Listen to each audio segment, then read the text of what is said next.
And now, the moment you've all been waiting for. You're tuned in to Tapped Out.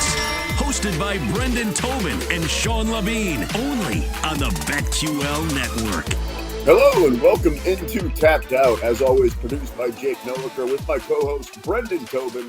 I'm the sports machine, Sean Levine. Let's talk a little fighting and let's make a little money here on the BetQL Network. First of all, let's talk what we saw last Saturday night, BT. UFC 297 main event, Dricus du Plessis by decision over Sean Strickland. I should say split decision. I believe at the end of the show, because I know I kept going back and forth, ultimately I think I said Dricus by decision. That's where I put my money, so I'm not mad about it. But there's a lot of people that are. Well, yeah, me, because I did have my money on Sean Strickland, and I had him by decision. So I'm furious with this decision. I hated it. I'm with everybody who thought Sean should have gotten the nod. I get it, like he had the bad cut. He looked like he had a bad, but I just thought that he got the better work of Dricus. Dricus has kind of like that slugging. Every shot looks like a lot of work, and it's going to give you a little bit more. So I don't know. I was annoyed by it. I thought Sean Strickland should have won. I'm obviously very biased because of where my money was wagered on this one.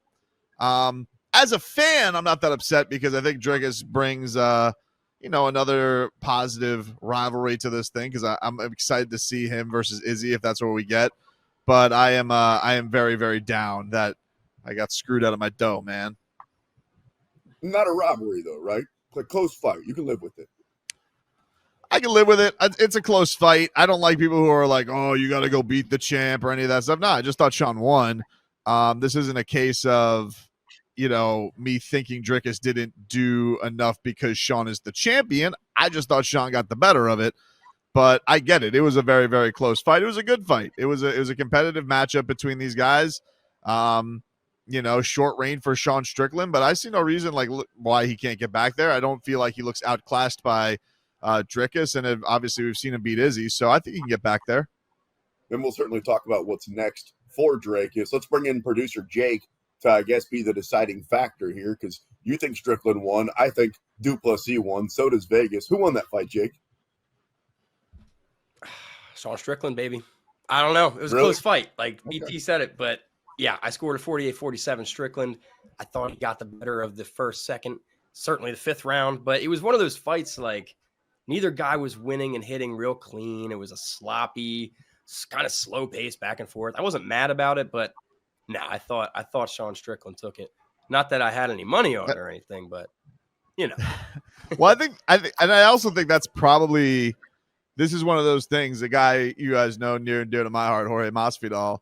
This is kind of like the story of his career. It was never like he got hosed up in a lot of decisions because his style maybe wasn't always the cleanest, and I think Strickland kind of runs into this where he thinks he wins these fights because the judges, there's something with his style. And I think there was a thing that John Anik put out actually about, I think Saul D'Amato is an official, like he's gotten the wrong end of Saul D'Amato like many a times on his card. If you have a style that a certain judge doesn't like, it can sway you and it can deter your career. And so it does feel like for Sean, unless he clearly goes out and does it because he's not like the biggest power puncher in the world, that he leaves himself vulnerable for things like this. So what's next? Because the fight to me was good enough that Strickland could at least talk about an automatic rematch. Obviously, Dricus du Plessis has unfinished business with Israel Adesanya. They're talking about trying to make that possibly for UFC 300. What and when do you think we see Dricus back in the cage? I mean, I would love to see him back. I mean, that's probably a big ask for him to be back in April, but it's not impossible. It's been done. I mean, Sean had a very quick turnaround for his first title fight, and clearly the Izzy fight, there's still, even though there's been more announcements for 300 and, Holloway and Gaethje's a great fight if that is their fallback main event fight. Yeah, that would obviously add a lot to it if they made that fight for 300 or for any fight. These guys clearly have heat. This was supposed to be the original title fight anyway. Just on the other end of Dricus was supposed to be the challenger to the champ at Izzy. He didn't take the fight when he wanted to. Props to him. He ends up getting the belts anyway. So now he's in the catbird seat as far as being the champ in this upcoming matchup. But yeah, I want to see that rivalry, Sean. They've been talking about it. Izzy has been talking about it since he got the belt back, that he wanted that matchup. So I'm all for it. Andrew Gombis from Bets and Picks MMA Betting Insider is going to join us here coming up in a little bit. We'll see if he thinks that DDB won that fight. That's BT. I'm the sports machine, Sean Levine. I know a fight that I did not enjoy, and that was the co-main event. Dude, what was that? Raquel Pennington, I guess, won the belt. We all really lost. She took out Mayra Buena Silva. That thing was just a 5-round snooze fest, and when I say it, I mean it. I literally fell asleep in the second, and I told my dude, wake me back up when Drakus makes the walk. Yeah, we've been talking about this with the women's divisions. It's been a little bit of a rut for the quality of the big fights, and so I'm happy for Rocky. That was a title fight. Listen, I'm happy for Raquel Pennington to get this kind of an ending. I think she's the third fighter ever to get the belt after that long of a debut. So good for her. So she'll get another crack at it and things like that. But yeah, it wasn't a great matchup. So happy for the result, but I was not happy for the process to get there. I'm with you. It was not a good fight. You're such a softie, bro. She's 15-9 in her UFC career. Good for you. You get a belt now. Come on, that's ridiculous. And good. No, hold on. It is a great story. I'm not going to let you do that. It's a gregreat story. You can't deter. Like, she's on a 6-fight win streak. She was, she's only lost to former champions. She's an OG. She's a women's fighting OG, and she gets the belt. That's a cool story. It is a cool story, but it's also, if we're telling the full story, it's lack of competition right now in the women's game. I mean, look, literally in the last few years, we've lost Joanna Jacek, we've lost Amanda, probably Valentina, at least for a while. Keep going. Like, it's basically, when it comes to big names, at least I'm not just calling like I see it, that I'm interested in, definitely the ladies fight, the Zhang Wei Li fight coming up at UFC 300. Rose, maybe, but she's lost a lot of her cachet. I'm just saying, man. So at least I called for it and I got it, because as of like yesterday, Kayla Harrison signed by the UFC. Her first opponent at UFC 300 to me was actually the more confusing thing. Holly Holm. That's my point. Like, they couldn't have found something better than that. Yeah, I mean, I don't have a problem with the opponent just because Holly, again, she's been around, she's fought everybody. I think that they're putting in a kind of a fail-safe because I don't think they think Holly can knock her out. Definitely can outpoint her, though. I mean, Holly's dangerous with this, but I think with Kayla, the big question is the weight. I mean, that's the big thing that everybody's concerned about, is she's never fought at 135 pounds. I don't really understand, and we talk about this right with the UFC, why they would make her cut all the way down to be the face of bantamweight. She's a house, and I mean that respectfully. I've seen Kayla Harrison. I've interviewed her in person.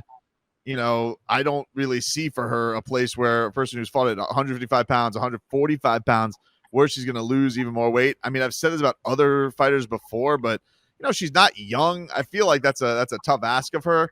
But if she can do it, she's signing up for it. Look, she's got star quality. She's got the persona. She's got the dominant style. She can if she goes out and does this the right way, I think can revitalize some of that bantamweight division by herself, just by personality. And if she can go on almost a Ronda or Nunes-like run of just thrashing fools. We talk a lot about UFC 300 because it's going to be a big marquee event just coming up here in a few months. We'll talk a lot about it again during the next show. But, dude, it's starting to come together. Even these kind of the fights that maybe you'll think of that morning when you wake up, and then you're like, cool, Kayla Harrison's about to make the walk type thing. Or, so Cody Garbrandt, or is he at 299? Is he fighting 299 or 300? No, I think he's 300. Do you think he's fighting Figueiredo? You know what I'm saying? 299, Jake says. In? You don't even know he's fighting. He's not wrong. Fighting. Yeah, he UFC 300. Sorry, ignore me. Yeah, you should be sorry. You want to know how I know that? Because I interviewed Cody Garbrandt, and he said he wanted to come hang out in Miami when we were. You did look really confused when we were calling you out. I was like, you're like, I was like, no, you guys. I'm like, no, you guys are wrong. You guys are wrong. He's fighting at 300. Good fight though. screw us. I can take it. But that was my point. Like, you know, it's not maybe the one that you're going to wake up that morning going, oh, cool. Because that'll be like Max versus Gaethje type thing. All I'm saying is that the card's coming together pretty good, damn it. All right, let's work our way down a couple of the rest of what we saw. Dude, I told you Neil Magny, and BetQL posted that, by the way, on X. And I was like, dude, he's going to get called out here publicly. I said, why not play Neil Magny at 4-1 against Mike Malott? And your answer was, nah, I'm good. And then Mike Malott just basically collapsed in the third round. He was exhausted. The fight was over. Look, dude, it was a tough night for me. All right. I figured in Canada, Mike Malott was going to show up, and, you know, instead he ran out of gas, and Neil Magny got the awesome finish on top of him. Goosies for Neil Magny. Congratulations. Not goosies for my wallet. That's for sure. Told you. But it was a great finish. It wasn't looking like it was going to go that direction. And then all of a sudden he pulls a rabbit out of his hat. So great for Neil Magny. It was an awesome win for him. And good to see, like, you know, he's always been one of those guys. You can never count him out. And so, you know, congratulations. You cost me dough. Shy of when we saw Nick Diaz just lay down and take a seat in the middle of the cage in that fight against, who was it, Robbie Lawler. That was quitting in the middle of the octagon for Malott, and I'm sure he's embarrassed and everything. Talk about running out of gas. I mean, that car was just on the side of the highway. He was done. He was just laying there. And certainly congratulations to Neil Magny. All right, Chris Curtis took out Marc-Andre Belal. That fight sucked also. And Frankie Edgar going into the UFC Hall of Fame. We got a lot to talk about during this show, and we break it all down next with Andrew Gambas at Bets and Picks MMA. Keep it right here. You're locked into Tapped Out.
We're back with more Tapped Out with Brendan Tobin and Sean Levine on the BetQL Network.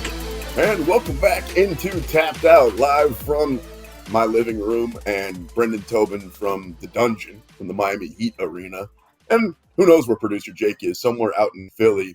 Who gives a damn? Let's bring on our guest, Andrew Gambas, Bets and Picks MMA, good friend of the show. So we're divided on this one, man. The Dracus du Plessis versus Sean Strickland fight, because BT had his money on Strickland, so he thinks he got screwed. My money was on DDP, so I'm cool with it. Who do you think won that fight? Would you believe I haven't seen the fight? I went to sleep after the Pennington fight. I was exhausted. I had no bets on the main event. I was like, you know what? It's 1 o'clock in the morning. The dogs are going to have me up early. I'm going to bed. So I still haven't seen it. I figured it would be a close fight, but I'm looking forward to going back and watching it because obviously, you know, big fight. I just couldn't swing it in my old age. I'm getting tired earlier. Dude, listen, there's no shame in that game. These fights are getting way too late for my washed behind this day and age. Was it because the Raquel Pennington fight? Because this was what Sean was saying in the opening segment. Was this because the Raquel Pennington fight was so boring, or were you just tired, naturally tired?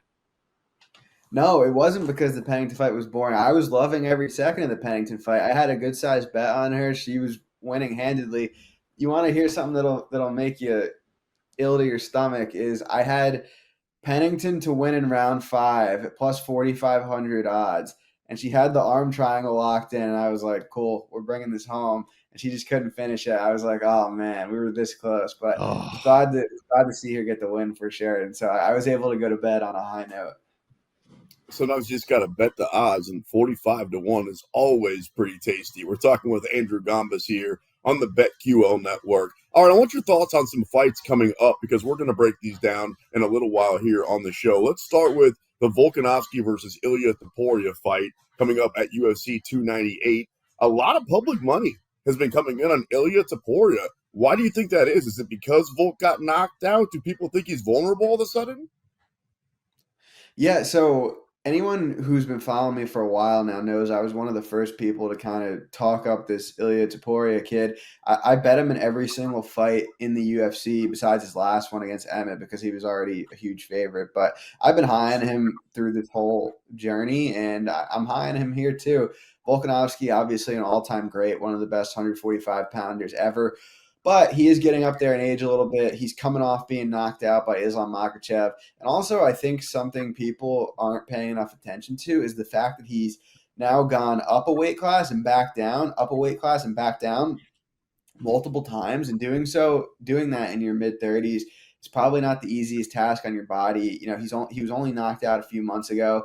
I like Topuria's game a lot. He's very well-rounded. I think he's a very clean striker. I think he is an excellent grappler, a submission grappler. And so I actually am picking him to win here and I'm thinking it's going to be new. Obviously, like I said, Volk's a legend. It wouldn't, be the most shocking thing ever if he was able to put up a great fight and end up getting his hand raised. But I'm picking Topuria here. I think he gets the job done. Andrew recently announced they're bringing the BMF belt back with Justin Gaethje, Max Holloway. I love this fight. It is a fan-friendly fight. Where do you lay your money on a matchup like this? Yeah, that's a banger. I mean, if you're looking for a matchup that you could be 100% positive is going to be fun in one way or the other, those are the two guys you put in there. They both throw a ton of strikes, land a ton of strikes. They're willing to give one to take one. We've seen Holloway up at 155 before, but that was a pretty long time ago by now. And he gave Dustin Poirier, who was the top 5 fighter at the time, a good solid fight. So this is an interesting matchup for me. Gaethje is a minus 225 favorite. And, before I saw the odds, I kind of figured that I would pick him to win, but at this price, I think it's Holloway or pass. But I do think it's a high variance fight. It's a volatile fight. I'm curious. I was on Holloway pretty big against Arnold Allen, and he won that fight handedly. But when the fight was over, I was like, did Max decline a little bit, or is Arnold Allen just that good? Because I thought, even though Max won 4 rounds to 1 or whatever, I felt like he had lost a step. And so I think this fight will tell us a little bit about that, because even though he's had such a tremendous career, he's taken a lot of damage as well, and he's never been knocked out. So it'll be interesting if Gaethje could be the first one to do it. But that's a great fight. I'm looking forward to it. I believe never even been knocked down in the case of Max Holloway, which is just crazy. Andrew Gombas joining us here on Tapped Out.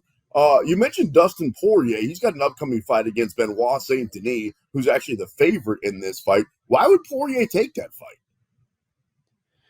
It's a good question. I think it could be for one of two reasons, or maybe a mix of both. But I think the UFC said, look, we've given you McGregor, Chandler, Gaethje, these big names, and it's even though you've lost some, won some, we've continuously given you these big fights, put you on this big platform. It's time you take one for us. We got to get this division going, because you kind of have Gaethje, Chandler, Poirier have been fighting each other, it seems like, for the last 3-4 years, and now there's some newer guys at that weight class, such as Saruki and Gamrot, Fazayev, Saint-Denis. And so I think that could be one reason. And also another reason, maybe they said, hey, we know this guy isn't a big name, but if you go out there and beat him, we're going to give you XYZ fight, whether that be a title fight or a number one contenders fight or another McGregor fight. Maybe they kind of baited him a little bit and said, hey, if you do this for us, we'll do this for you. But I'm glad they made that fight. I'm highly anticipating it. Are you the mindset, like, do you think that Saint-Denis is a rightful favorite in this fight? Because we're starting to see a cool thing in this division with a couple of young matchups, like, Sarukian going up against Oliveira. And, a lot of people are going against the old guys. The old guys are the dogs here. So is there one of the vets that you, I guess, value more as an underdog, whether it be Oliveira or whether it be Poirier in their upcoming fights? No, I actually think that both the young guard, so to speak, will get it done. I think that Saint-Denis, especially for Poirier, just stylistically, it's a tough matchup because we know how good of a striker Poirier is, but he's kind of gotten away with, in a sense, not having to fight too many good grapplers over the last few years. Obviously, the McGregor fights, striker, Michael Chandler took him down a few times, but they banged it out a lot also. The only real primary grappler he fought was Oliveira, and we saw how that went. And I'm not saying that Saint-Denis is the same caliber of a jiu-jitsu player that Oliveira is, but he's a strong wrestler. He's tenacious. He's gritty. He pushes a pace. And I think he brings a cardio edge into this fight. And I like this matchup for him. And then the Sarukian versus Oliveira fight, we know how dangerous Oliveira is from every single position. And he's a finisher. But I think in terms of position, Sarukian is just more positionally sound from a technical perspective. And I think he's going to be winning minutes here. And I think, he's just on a little bit different of a trajectory than Oliveira. So I'm picking both the younger guys to get it done here.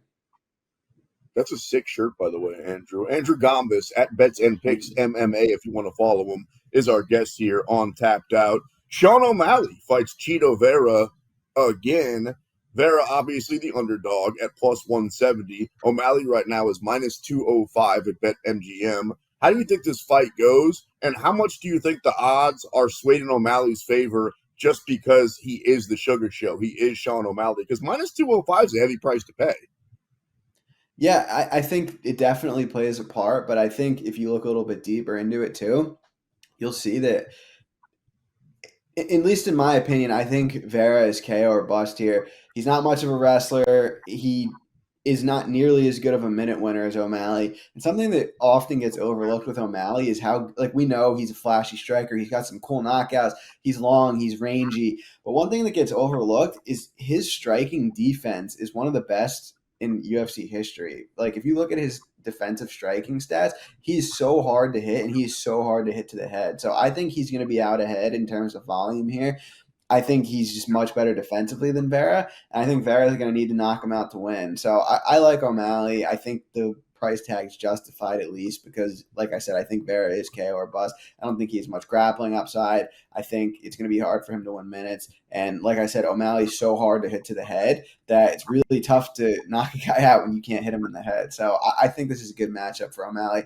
I personally think there are harder matchups for O'Malley out there. Such as Merab, for example, or even Sure. I know he beat Jan by split decision, but I think Jan's a tougher matchup than Vera. But, they have a history. You had the first fight with the ankle injury, all that. They have some beef. So I don't mind the UFC making it, but I really do hope that the Merab Cejudo winner ends up fighting the winner of this one. Andrew, doing the theme of young versus old, I guess there was some back and forth again this week. Aspinall been doing a lot of tweeting, Tom Aspinall, with the old guard, and mentioned that there was a possibility of doing Stipe at UFC 300. Do you think either one of those old guys could handle Aspinall, or does he just look too overwhelming to you that whether it be John Jones or whether it be Stipe, he's just, a cut above because of being in his prime and his skill set right now? Because I can understand why those guys want to just do the Legends fight instead of giving it up to this young pup who's been around for 3 seconds.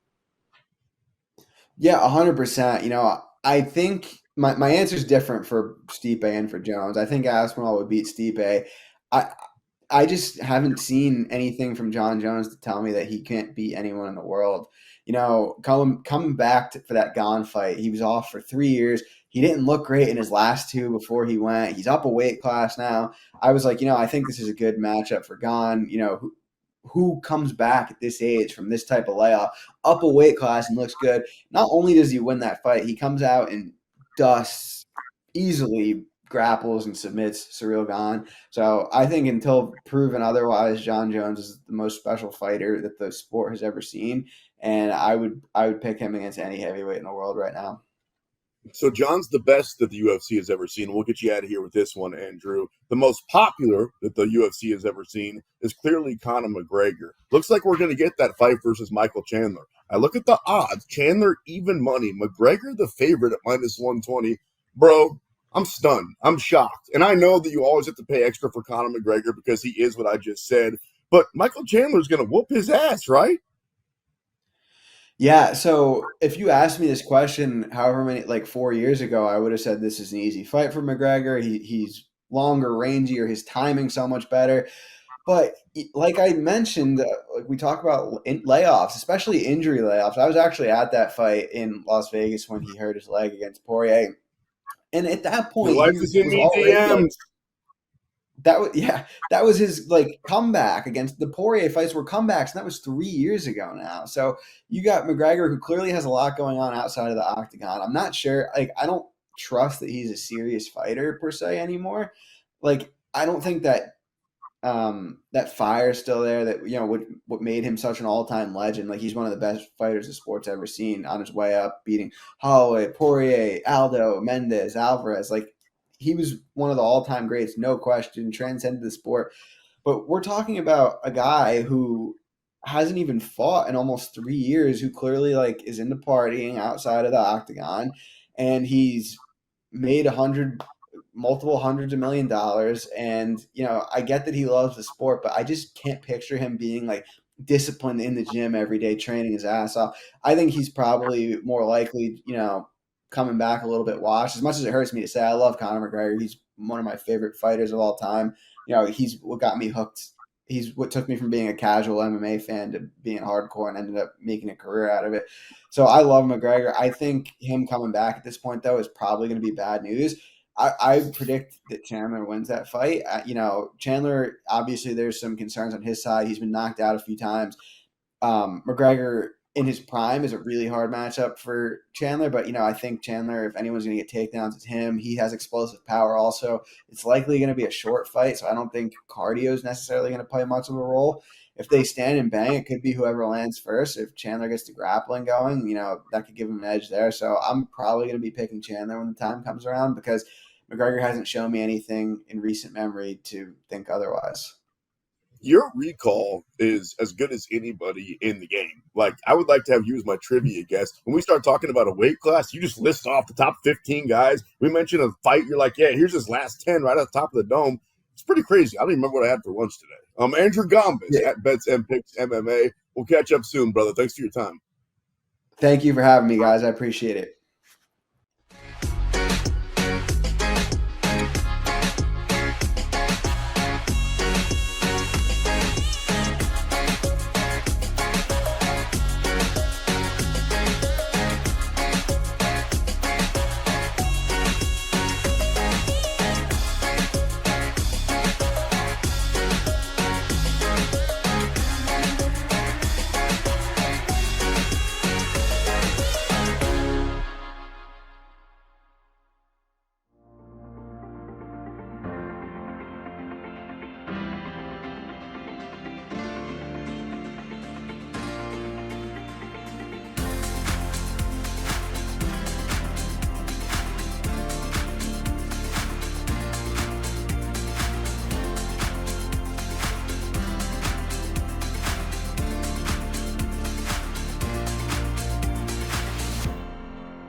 Where Sean Levine will step into the cage with Brendan Tobin in Are You Gonna Fight Me? I'm gonna fight your out. Here on Tapped Out. That's right. Fight me like a man. Only on the BetQL network. You know the rules. I want a good, clean fight. When I tell you to break, I want you to step back at my command and break. Now go back to the corner and come out fighting at the bell.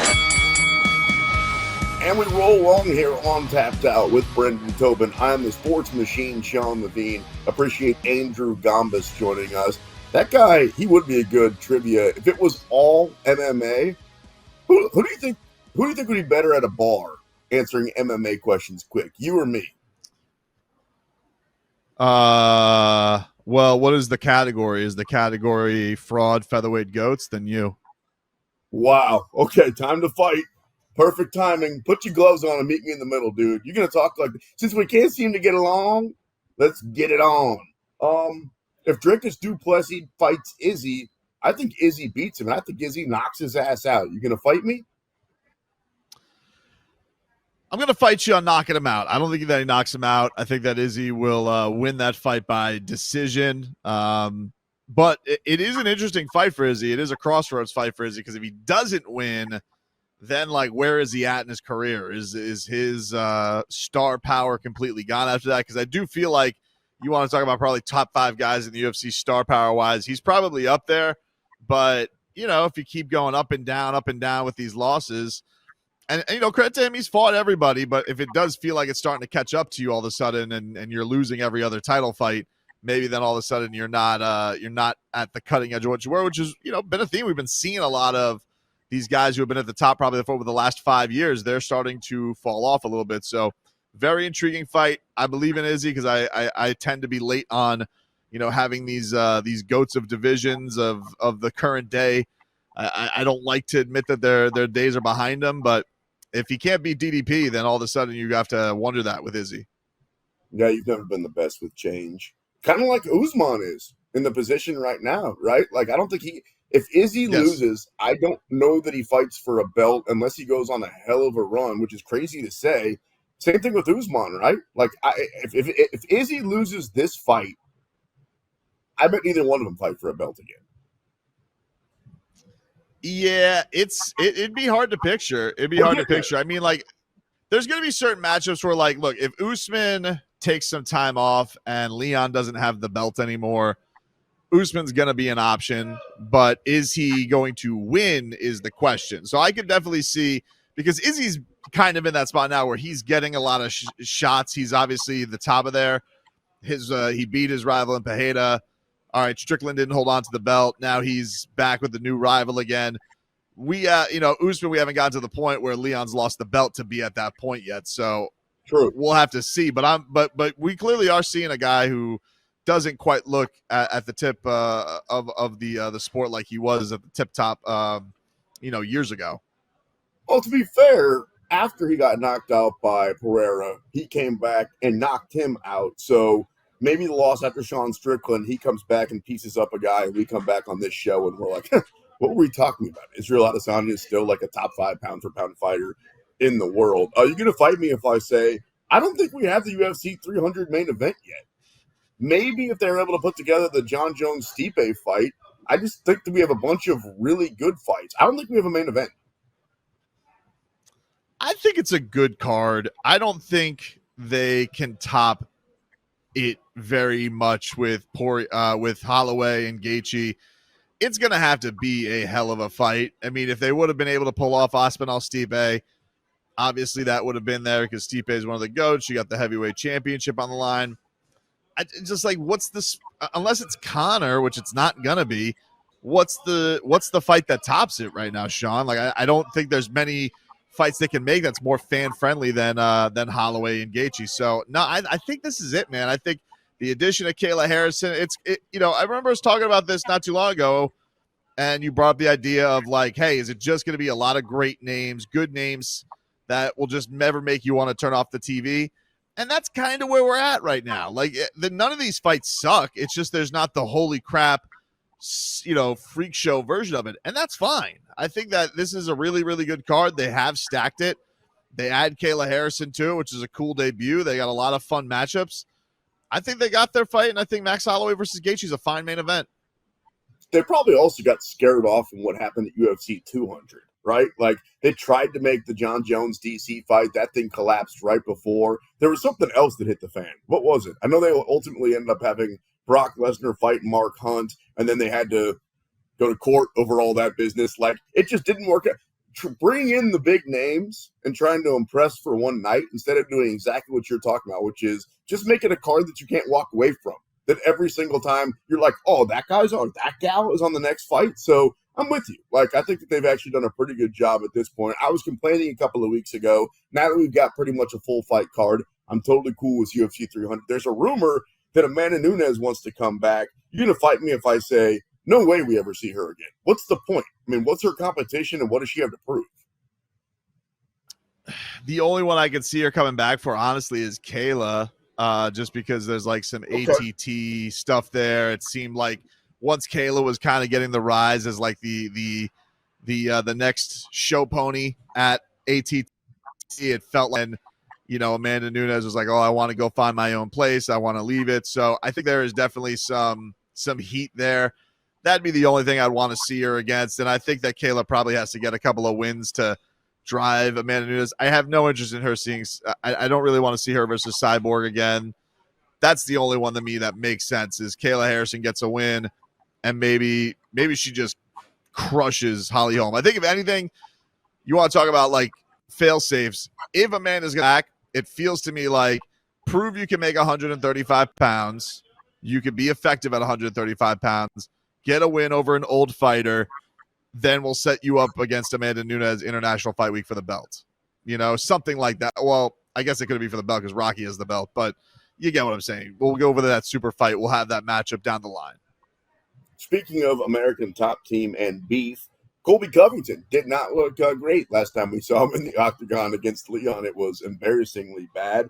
You're going to fight me if I say, I don't think we see him for like a calendar year. I haven't heard from him at all.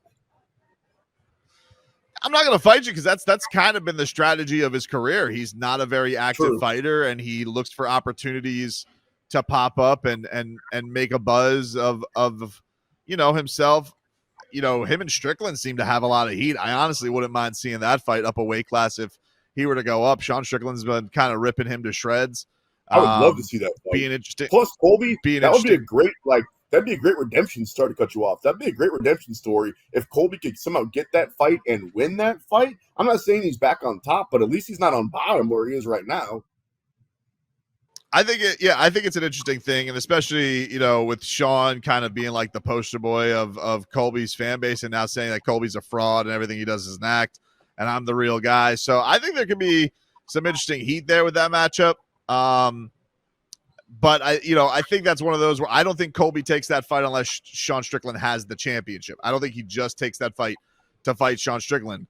Colby Covington, you can say a lot of things. He's not dumb. He's an opportunist. And so I don't think he does that unless he can get a belt. I would take the fight if I was him. I'm not the one giving him advice, but if he wants it, it's free here on Tapped Out. I think that'd be a perfect fight for him to get his name back and to find himself back in the winning category. Obviously, he'd have to beef up a little bit. Alex Pereira, I was looking at the pound-for-pound list. Right now, he's currently number 5. Obviously, you're talking about champion, talking about unbelievable knockouts. I'm looking at his resume. Knocked out Prohashka, Izzy. We just mentioned Sean Strickland. Took care of Jan Blachowicz. You're going to fight me if I say he's still really underrated. Well, looking at your list, the pound-for-pound list right now, who do you think that he should leapfrog? Because you have Leon at 4, Volk at 3, John at 2, Islam at 1. The only one I think he's got an argument over right now for me is Leon. Do you disagree with that, or do you think he should be ahead of Volk because Volk's coming off a loss? I actually think the top 5 is exactly where it should be. I also think that Pereira, it's like all those other guys come to mind. Give me the rest. Give me 6 through 10. Charles Oliveira, Sean O'Malley, Dricus Duplessis. That's way too high for me for him being 8. That's ridiculous. Alexandre Pantoja and Israel Adesanya is 10th. Sean Strickland 11th. Okay. I didn't. Now that you gave it to me out loud, maybe it's about right. It just, for a guy that's that accomplished with that resume this early in the game, I don't think he gets enough public love. But you know who does? The Rock, Dwayne Johnson. is now part of the board of the WWE UFC. Are you going to fight me if I say that's the most recognizable person on the planet? Who is the I got a Rock list the for you. most I got a list for you. Is he more You have a recognizable list than, of the most. Yeah, in my opinion. Is he more or Okay. less recognizable than the following? Taylor Swift. Now? This moment. No, I think Taylor Swift's the most famous person on the planet right now. You're probably right, dude. Goodness gracious. And she's like 15 minutes from As right you now in know, Kansas. number one That's Chiefs crazy. fan. She's taking your throne. She's taking your throne. Don't make me vomit on the radio, bro. What do you mean, what dude? about- Who doesn't love you guys score every time they show her? And I love Tay-Tay, man. It's good for you, man. And the Kelsey brothers. Who's not sick of those guys? Oh, dude. What about Kim Kardashian? Who's more recognizable? Kim Kardashian or The Rock? I'm going The Rock. I'm going The Rock with that one, too. Speaking of my Chiefs, before we get out of here, you're going to fight me if I say they're going to beat the Ravens coming up on Sunday.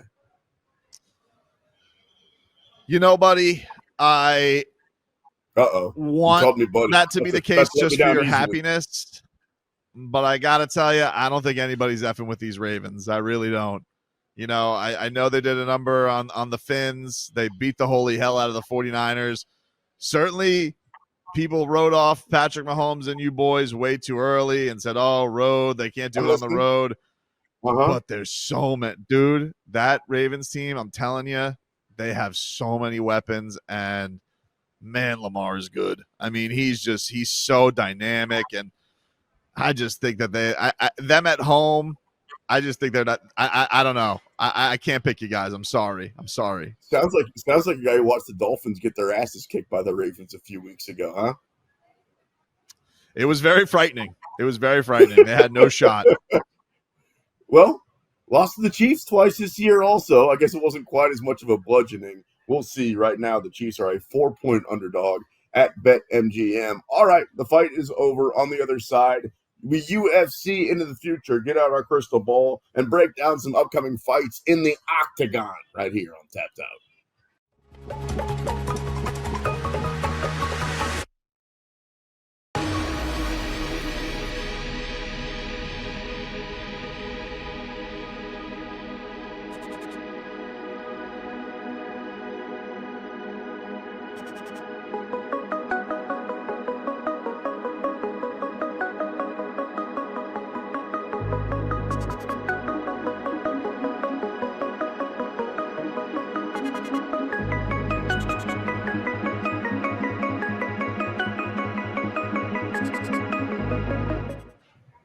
We're back with more Tapped Out with Brendan Tobin and Sean Levine on the BetQL Network. All right, let's wrap things up here on this edition of Tapped Out. That's Brendan on the Sports Machine, and I happen to have my crystal ball here in front of me. So let's UFC into the future. I see a little Volkanovski at minus 142 versus Ilya Topuria plus 120. Too many people, BT, are talking about Topuria. We had on Andrew Gambas earlier today. He likes Ilya. A lot of the public money over the last month has been swinging in on Topuria. So have the odds. Minus 142 for Volkanovski. I've had to pay as much as like minus 450 at times for Volkanovski. So I love Topuria. He's up and coming. I think he has the belt at some point. He can beat you in a lot of different ways. Volk's coming off a knockout, a violent one at that. I think I'm taking Volkanovski, man. And I think Volk ends up finishing him. You know, man, I'm with you. Like we were just talking about, I'm usually the last to write off these grades. I'm not ready to do it yet with Volk, especially at that weight class. He's still been the most unstoppable featherweight. And I just think with Topuria, that's a big jump for him too, even though he seems like he doesn't have a weakness and he's got a lot of tools in his bag. I just think that the experience of Volk, he just shows you he's just tough to put away unless Topuria comes out with some devastating knockout and the chin is vulnerable. I don't think he's going to beat him in a decision. I don't think he's going to beat him over 5 rounds. And I just think that that's a big ask because we've seen with Volkanovski, it's tough to put him away. you got to have the perfect shot. And I don't think he's going to make that same mistake going into this fight. And after a guy gets knocked out like that, going his entire career without having that happen, I think it's just natural, fair as a bettor to wonder what guy you're going to see the next time out. So I also think that's part of the reason why Volkanovski's not a bigger favorite. Like, let's say that he would have lost the same way that he did to Islam in a close fight in a decision. That's not how he lost, right? Like, he got his head kicked off his neck. So we'll see what version of Alexander Volkanovski. Go ahead. I just want to say, the other thing that you have to take into account is, yes, the knockout was devastating. He also took the fight on 10 days' notice. Like, he did not. Yeah. He did not get a full camp. He just did it full gangster style. I'm going to show up and try and do this incredible thing. And I'm just not ready to drop his stock that much. So if anything, you make a good point. Like, this might be some of the best value you'll get Volkanovski at. I think certainly, like, once the method odds come out that week, him versus decision is going to be something that's probably going to be tasty to me in that upcoming matchup. But I'm not ready to write him off yet. Speaking of value, you're going to be cage side for Chito Vera versus Sean O'Malley in Miami at UFC 299, which is now right around the corner. Is the value right now good enough to maybe take a flyer on Chito at plus 170? And if your answer is no, what kind of odds do you have to get to bet Marlon Vera? Yeah, there's going to be a number, and again, that'll probably come closer to the fight of, like, what is he by knockout? Will I take a flyer on it? For sure, because he has been shown this dude's like Barry Bonds. Like, he's the ultimate home run hitter. If you give him that perfect opportunity, he might just snipe you, and that's it. But I haven't liked the way that he's fought. I haven't liked how he's gone about these fights, because it can't always be going for the home runs. Sometimes you got to take some singles, and he likes to see a lot of pitches. And usually by the time you go past it, it's the ninth inning, and I've made a lot of baseball references, but you get my point. Yeah, come on, I don't know dude. if Cooperstown is on my mind. My point is, Chito Vera, it would have to be a healthy, like, 5-1, 6-1 for me to, like, I'll throw that on knockout for him just as a flyer. But I think Sean is rightfully the favorite going into this one. This guy, as long as there's not a swing and a miss, I think that if they can keep it in fair territory, then Sean O'Malley's going to win the fight. But maybe Chito Vera comes out there looking for extra bait. What are you talking about? Bro, that's my guy, Brendan Tobin, Sports Machine Sean Levine, wrapping up the show here on the BetQL Network. Benoit Saint Denis versus Dustin Poirier. We talked about this earlier with Andrew Gomes of Bets and Picks MMA. He made some good points. Like, it does feel like Poirier has gotten a lot of opportunities by the promotion, given every single opportunity throughout his earned every single opportunity throughout his career, and fought the Holloways and the Gaethjes and the Khabibs and the McGregors, all the biggest names, that maybe it was time for him to throw a bone to the promotion. Benoit Saint Denis is a guy you don't want to mess with, right? Finished every fight that he's been in. I'm not surprised he's the favorite at minus 135. The flip side of that, though, for Poirier is if you win this fight after throwing a bone to the promotion, if Dana appreciates you, he puts you to the front of the line. So maybe Poirier wins and then fights for a belt. Yeah, and I think that part of this, first of all, I'm sure they gave him a real sweetheart deal for, he basically doesn't have to travel for the fight. He can train down here in South Florida, take the 30-minute drive to do this. And it's, I'm sure he's going to get a healthy paycheck for it, because it's basically a co-main event. Like, they're doing 5 rounds. Like, he's going to be the billing of this because, Dustin Poirier's star power has raised a lot over the last 3 years after the McGregor wins. So, yeah, I do think there is part of him. He's never been scared to take these fights. He's, even the guys that he's kind of grumbled in, like, he didn't really want to take on Chandler. He's like, why do I got to fight Michael Chandler? He just got here, new kid on the block, but he did it. Didn't really want to fight Dan Hooker, but he did it. This guy doesn't back down from anybody. Saint Denis is certainly dangerous, but, this is one of those where, like, if you're worried about Dustin Poirier's chin, he's taken some vicious knockouts, Michael Johnson, and bounced back and gone on crazy runs. This is not a guy who, just because he lost via head kick to Justin Gaethje, I think his run is done. I think he's very dangerous in chaotic fights. And for me, Dustin Poirier is a dog. I'm too much of a fan not to put something on that. You say Justin Gaethje, I say Max Holloway. Those guys are going to fight for the BMF belt at UFC 300. Gaethje's a minus 225, Max at plus 185. we brought up earlier, Max Holloway never been knocked out, never been knocked down in his career. That's insane. Justin Gaethje has as much punching power as anybody in the UFC. What do you think he does to Max Holloway? I mean, if you're going to give me 2-1 that night on Max, I'll do it. I wouldn't blame you for that. I think the thing that I have, this isn't so much a Max is washed thing. This to me right now is Gaethje just looks like he's on a tear. He just looks like he's on a tear right now. That's it. And I think for me, you got to respect that for what he's doing. Certainly, Max Holloway is tough to put away. I'm not so worried about him jumping up in weight. The dude's a moose. What is he, 5'11"? I don't think that that's going to be a problem. There's no shame in him losing to, Dustin Poirier back in the day. So I'm not taking anything away from him there. I just think that Justin's he's a monster right now, dude. And I don't think anybody can stop him.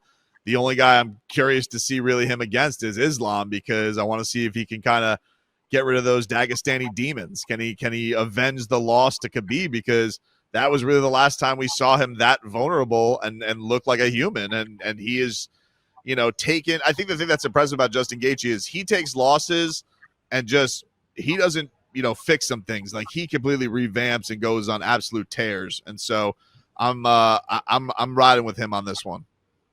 Those damn Dagestani demons, hate those things. Man, that's been a while since he lost that fight to Khabib. I mean, Khabib has since retired and Gaethje's won a bunch of fights. Yeah, maybe you're right. Wei Li fights Yan Xiaonan coming up at UFC 300. Wei Li is a heavy favorite at minus 345. Dare I say, too heavy of a favorite.